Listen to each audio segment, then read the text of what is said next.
भगवत गीता के ये 7 उपदेश बताएंगे उन्नति के मार्ग अपने लिए तो 2025 में बरसेगा धन। भगवत गीता भगवान श्री कृष्ण द्वारा दिया गया वह दिव्य ज्ञान है जो जीवन को सही दिशा में ले जाता है। गीता ज्ञान भगवान श्री कृष्ण की अमृत वाणी है जो आत्मा की उन्नति के लिए अनमोल मार्गदर्शन प्रदान करता है। गीता के उपदेश केवल धार्मिक ग्रंथ नहीं बल्कि जीवन जीने की कला और सफलता प्राप्त करने का रास्ता है। यही कारण है कि हजारों सालों के बाद भी इस ग्रंथ का महत्व और उपयोगिता थोड़ी भी कम नहीं हुई है, बल्कि इसकी आज सबसे अधिक आवश्यकता है।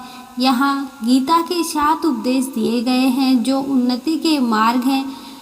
यदि आप इन 7 उपदेशों को अपने जीवन में उतारते हैं तो 2025 आपके लिए केवल धन और सफलता का वर्षा नहीं बल्कि आंतरिक शांति और समृद्धि का भी वर्षा बनेगा। गीता के ये उपदेश आपको न केवल भौतिक उन्नति देंगे बल्कि आत्मिक विकास का मार्ग भी दिखाएंगे। तो आइए इस नए वर्ष को भगवत गीता के मार्गदर्शन में एक नई शुरुआत दे और जीवन को सफल और आनंद में बनाए। गीता के 7 उपदेश। भगवत गीता भगवान श्री कृष्ण का दिया गया एक ऐसा अनमोल खजाना है जिसमें जीवन के हर पहलू का समाधान छिपा है। कर्म योग से केवल ज्ञान योग तक गीता हमें हर कदम पर सही मार्ग दिखाती है। यहाँ दिया गया 7 अनमोल उपदेश अपनाने कर कोई भी न सिर्फ आध्यात्मिक उन्नति कर सकता है बल्कि 2025 में धन और समृद्धि से अपने जीवन को सुख में बना सकता है। नंबर 1, कर्म करते रहो। गीता में कर्म योग को बहुत बेहतरीन ढंग से समझाया गया है। कर्म योग हमें सिखाता है कि हमें सिर्फ अपने कर्मों पर ध्यान देना चाहिए, फल की चिंता नहीं करनी चाहिए। जब हम निष्काम भाव से काम करते हैं तो सफलता और समृद्धि अपने आप हमारे पास आ जाती है। नंबर 2, ज्ञान से मिलता है लक्ष्य। गीता में ज्ञान योग की विस्तृत व्याख्या है और जो दुनिया के किसी ग्रंथ में नहीं है। ज्ञान योग हमें सिखाता है कि सच्चा ज्ञान ही हमें मोक्ष दिला सकता है। जब हम ज्ञान प्राप्त करते हैं तो हमें अपने अंदर के अंधकार को दूर करते हैं और प्रकाश की ओर बढ़ते हैं। ज्ञान हमें सही निर्णय लेने में मदद करता है जिससे हम अपने लक्ष्य को आसानी से प्राप्त कर सकते हैं। नंबर 3, भगवान से रखें आस्था।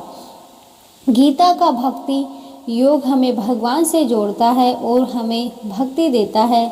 जब हम भगवान में आस्था रखते हैं तो हमें हर मुश्किल का सामना करने के लिए तैयार रहते हैं। भक्ति की सकारात्मक ऊर्जा सौभाग्य, समृद्धि, सफलता और धन खुद खींचकर ला देती है। नंबर 4, बिना किसी स्वार्थ करे हर काम। भगवान कृष्ण ने कहा है कि हर काम बिना स्वार्थ के करो।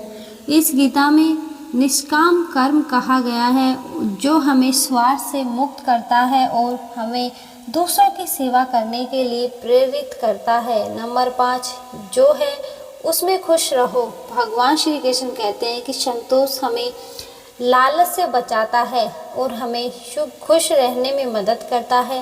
नंबर 6, सफलता के लिए धैर्य रखें। गीता का एक महान उपदेश यह भी है कि धैर्य हमें मुश्किल समय में भी सहमति रहने में मदद करता है। सफलता रातों रात नहीं मिलती, हमें अपने लक्ष्य को प्राप्त करने के लिए धैर्य रखना होता है।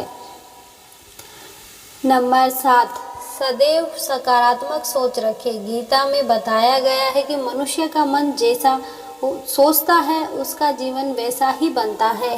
नकारात्मक विचार मनुष्य की ऊर्जा को खत्म करते हैं जबकि सकारात्मक सोच व्यक्ति को नई ऊंचाइयों पर ले जाती है।